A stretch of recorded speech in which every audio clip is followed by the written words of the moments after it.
you could look and it's like, yeah, the CIA was up to all that crap back in the 60s. Sure. And it's like, and you think they stopped? Let's jump into the JFK stuff. Let's do that first. I haven't read a lot of the release files, but it seems as if it's exactly as I predicted, that there's nothing definitive. It makes you wonder why they fought so hard to keep this from being released for so long when it comes to the particulars of the JFK assassination itself. Now, I said from the get-go, if there was anything put to paper that definitively proved that it wasn't Oswald and like the CIA was involved or the mob was involved or whatever, there's no way that paperwork existed today. There's no way over the decades that it hadn't been destroyed. And if there was something nefarious, the chance that there was ever documents that were, taken and stored by these agencies in the first place is laughable. The JFK files that are released, and there's no smoking gun or anything like that. There's a couple things, the most damning thing was this guy that was a CIA asset that was like, oh, I think it was definitely the CIA, and was telling people that, and people were like, that's out of character for this guy. He's normally not someone to, buy into like crazy conspiracy theories. And then he killed himself, and the judge ruled he killed himself, but he shot himself behind the ear with a gun on the left side, and he was right-handed, or maybe it was the right side and he was left-handed, and it looked extremely shady, but they just said, but that's not proof. That's the sort of stuff that we've heard of for a long time. So I'm not surprised that there was nothing damning in it. I think the way that it was released is kind of crap, where it's not searchable. It's just a bunch of PDFs. Now, I get it. Beggars can't be choosers. Again, if you want the stuff released as fast as possible, that's how it's going to happen. If you say, no, I want the government to go through this and compile an executive summary and make it all searchable, it's going to take a lot of time. So, but wasn't the biggest fan of the format of which it was released, even though I understand it. However, there were things in the JFK files that's interesting that gives you an idea, and this is probably part of the reason that there was so much fighting to keep this from coming public. There's a lot of stuff that just paints a picture into what the CIA, how they generally operate. So there's files that I was reading that's just like, oh, we're training these guerrillas in this country to help overthrow the country. And we're fighting for cultural revolutions in this country. We're doing X, Y, and Z, and we're teaming up with these people. And when you read this stuff, it's really amazing to me. It's really amazing how we just look at that. And you could, there's all kinds of stuff you can look at, particularly from the perspective of a left-winger. Like, I don't know how many times I've debated left-wingers that are like, oh, yeah, the FBI's right to go after Trump. They're good. And then you're like, talk about the history of the FBI under Hoover, or, what they were doing to Malcolm X or Martin Luther King. And they're like, oh, yeah, that was all bad. And you're like, but you think it's changed. And it's the same with, the CIA. Like, you could look and it's like, yeah, the CIA was up to all that crap back in the 60s. Sure. And it's like, and you think they stopped? They don't do that anymore. Like, there was talk of them releasing viruses. There was talk of them false flag attacks to blame on other countries. But they don't do that anymore. Not to get deep into the conspiracy rabbit hole, but you remember this organization that a bunch of former intel people worked on, Project for a New American Freedom? A New American Century, I'm sorry. PNAC. Does anybody know about PNAC? So PNAC put out a document. Oh, let's see if I can remember this. This is really reaching into my memory banks. I think it was 98, 99. They put out this document. And it was basically, how do we sort of blame our enemies on things and obtain more power in the United States? And one of the things they recommended doing was flying airliners into the Twin Towers as a false flag to blame it on our enemies. Now, let's be clear, that doesn't mean that that's what happened, but it certainly raises significant questions, doesn't it? But I'm not even going to go down that conspiracy. I know every lefty that hates me is like, Rob saying 9/11 was an inside job. I'm not saying that. But what I am saying is we definitely have people in the intel communities that are at least thinking those sorts of things are options. Isn't that troubling enough that someone suggested that and people were like, interesting. Yeah. That's interesting. We'll keep that in the back burner. That's not enough to raise some flags like, wait, what? Like, are you shitting me? I always said with 9/11, for me, it was never the actions of 9/11. It was the reaction that made me question things. And on 9/11, I'm 17. So it was, I was a senior in high school. I wasn't prone to conspiracy theory. I wasn't prone to political discourse. I was trying to figure out where I was going to get booze for that weekend to have a party, most likely. As someone who wasn't that involved in politics or, I remember thinking like after the dust settled, as a 17-year-old who doesn't really think about politics, the first thought that I had, like really questioning 9/11, not even like questioning the story that we were told, but just like, hey, how did the Pentagon get hit? That was my question. Like, I don't know much. I'm an idiot, but I know the Pentagon's like should be one of the most protected buildings in the world. I mean, it is the literal hub of our military intelligence. Our enemies would have a lot of incentive to either attack it or infiltrate it. And so you would think that we would have a lot of protection. I mean, you'd think the White House, the Capitol, the Pentagon, those are sort of buildings that you would think there'd be a lot of defense. So my question was, I'm in Pennsylvania here, so there was a lot of people forget there was a third plane that went down. You had the two towers, and then you had the plane that went down in Shanksville, which the official story was that the passenger called his wife or whatever and said, "Let's roll," and then attacked the hijackers, and the plane crashed in Shanksville. Most likely what happened was that plane was shot down. And if it was, you really can't blame our military for saying, yeah, well, a hero took it down. That's a lie that I would actually be okay with. Like, if they shot it down because they're like, this plane's about to hit the White House, I get that.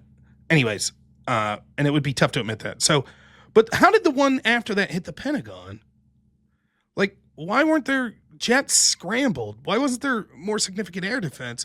And I was like, I grew up watching movies like Red Dawn, like the original Red Dawn from like 84, right? Like, even though I was born in 84 and the Cold War was sort of a thing of the past by the time I was a teenager, your teachers would always tell these stories like, oh, we used to have these drills where we would, there'd be a bomb alarm and we all had to get under the desk. And it was like, well, in case the Soviets bomb us. That was apparently like the paranoia, rightfully so, that was in the United States at the time of the Cold War.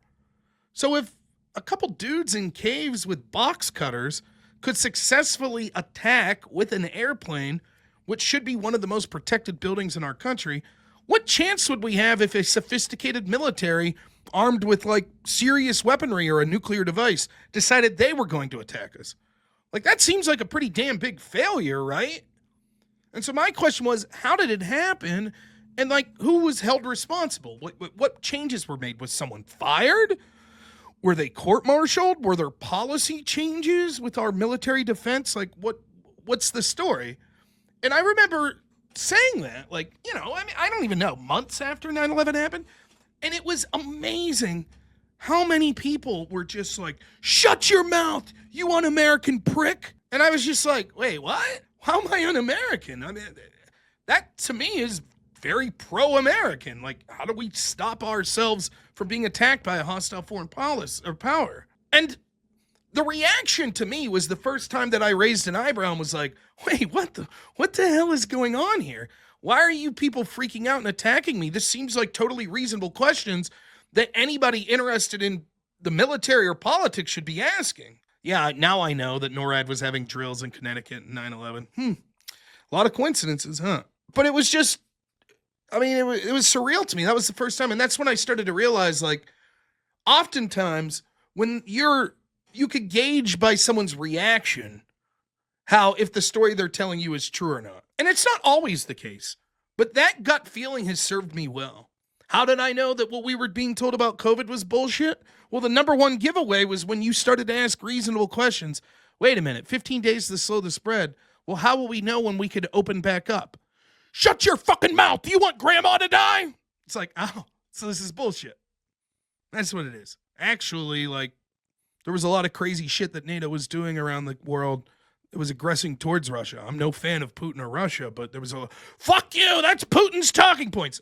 So this is bullshit. Sam Spade for $5 says, I'm cynical, so I think maybe more than just incompetence. Remember the Chinese balloon? What the fuck? That thing flew all the way across the country. Right. Maybe it is incompetence. What happened with 9/11? You ask that question and everyone freaks out, and it's like, well, wait a minute. And I'm sick and tired of everything, when you see things that are really bad with the federal government and it looks corrupt, the defense is always, no, they're just brutally incompetent. That's all it is. It's just brutal incompetence. Yeah, maybe they knew that there was an attack imminent and they let it happen. That's what many people say happened with Pearl Harbor. Seems likely that was the case with Pearl Harbor.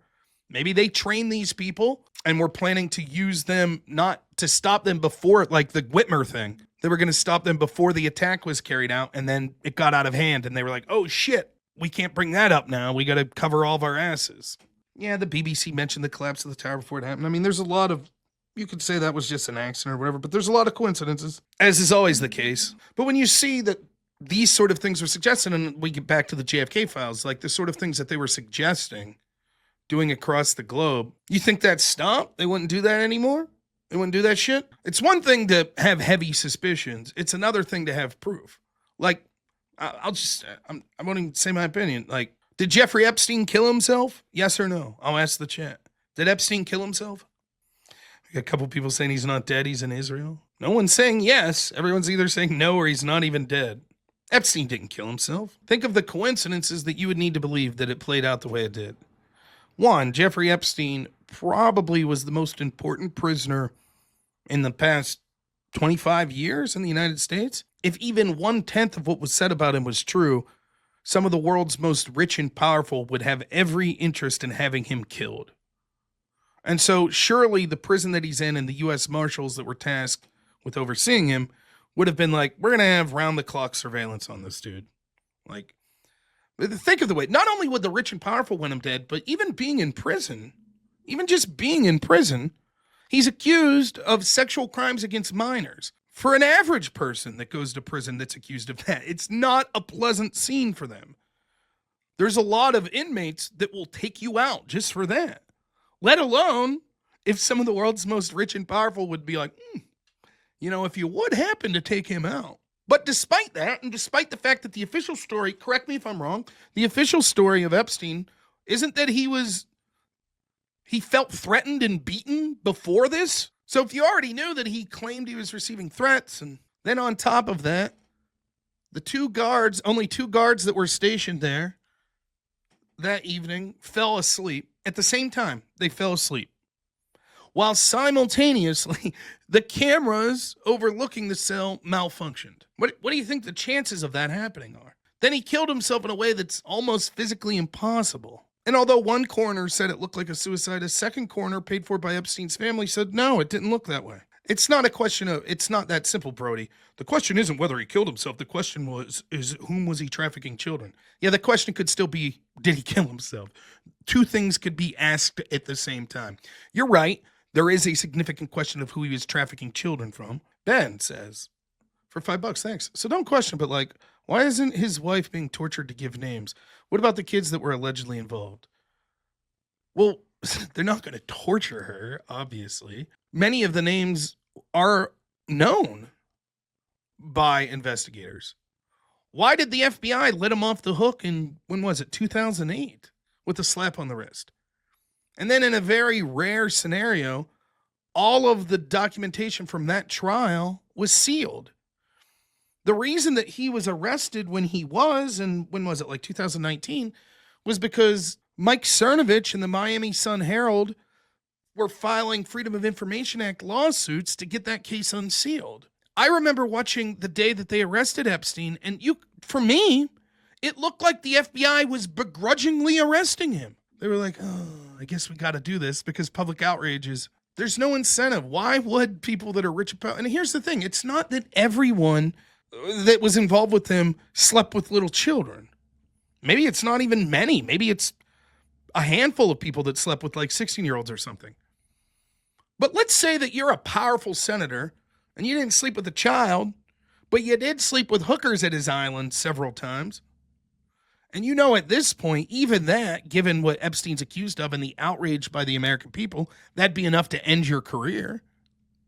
You want that information getting public? Or you just want sleeping dogs to lie? They have no interest in releasing that list. They have no interest in going after people that were purchasing the sex trafficked victims. None. It's the same in Hollywood. I mean, you hear stories like Corey Feldman. He's named names. Corey Feldman, I forget the names he named, but he's named names. These people sexually assaulted me.